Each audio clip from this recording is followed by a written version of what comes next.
அனைவருக்கும் வணக்கம். ஜூன் 29ஆம் தேதி ஞாயிற்றுக்கிழமை. இந்திய புள்ளியியல் மேதை PC மகளனோபிஸ் வங்காள அறிவியலாளரும் புள்ளியியல் அறிஞருமான பிரசாந்த சந்திர மகளனோபிஸ்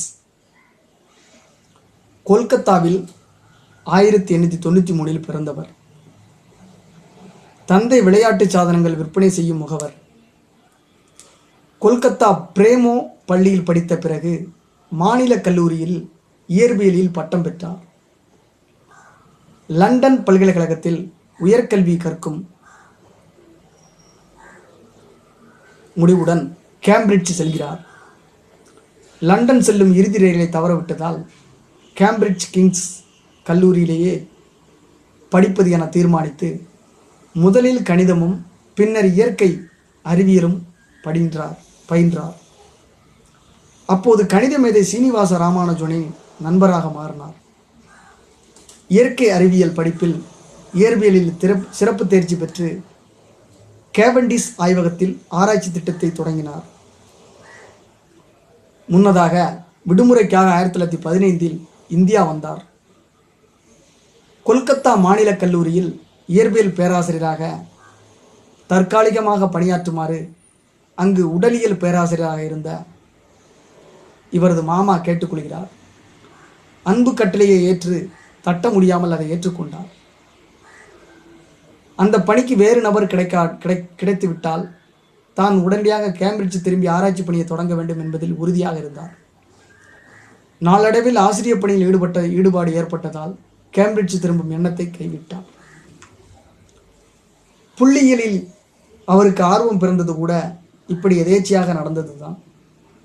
இங்கிலாந்துக்கு சென்றவர் இந்தியாவுக்கு திரும்ப தயாராகி கொண்டிருந்தார். வரவேண்டிய படகு தாமதமானது.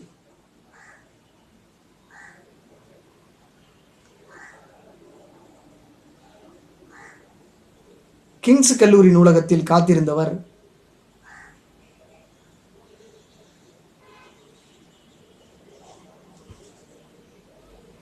பயோமெட்ரிக்கா என்ற புள்ளியியல் இதழின் முதல் பாகத்தை படித்தார். இதுதான் திருப்பு முனை.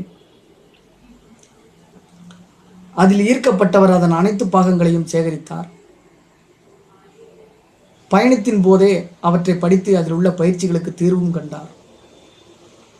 கொல்கத்தா திரும்பியதும் மீண்டும் இயற்பியல் பேராசிரியராக பணியை தொடங்கினார்.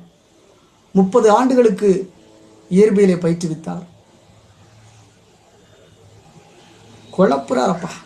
மேக்ஸு, நேச்சுரல் சயின்ஸு, ஸ்டாட்டிஸ்டிக்ஸு, இது என்ன ஆமாம், அதுக்கடுத்து ஃபிசிக்ஸு, கூடவே புள்ளியியல் மீதான ஆர்வமும் அதிகரித்து கொண்டே போனது. வானிலை, உயிரியல், மானுடவியல் என பல்வேறு துறைகளில்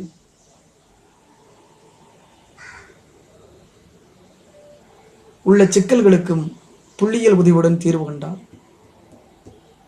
கொல்கத்தாவில் இந்திய புள்ளியியல் நிறுவனத்தை 1931ஆம் ஆண்டே நிறுவி விடுகிறார். சுதந்திரம் கிடைக்கிறதுக்கு முன்னாடியே.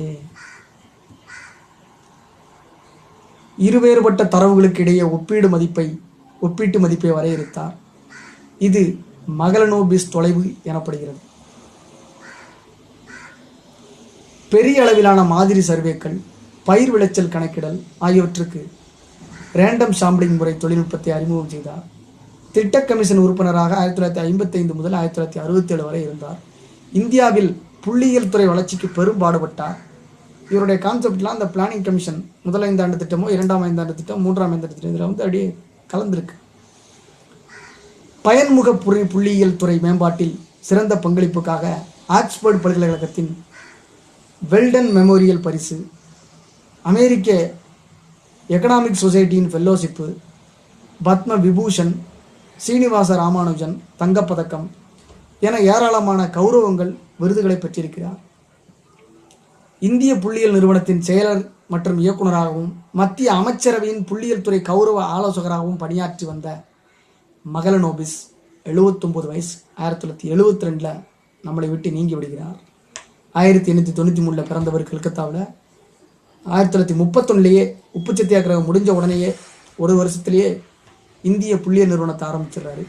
79 வயசு 1972 இறந்து போகிறார். நம்மளை விட்டு நீங்கி விடுகிறார். நன்றி, வணக்கம்.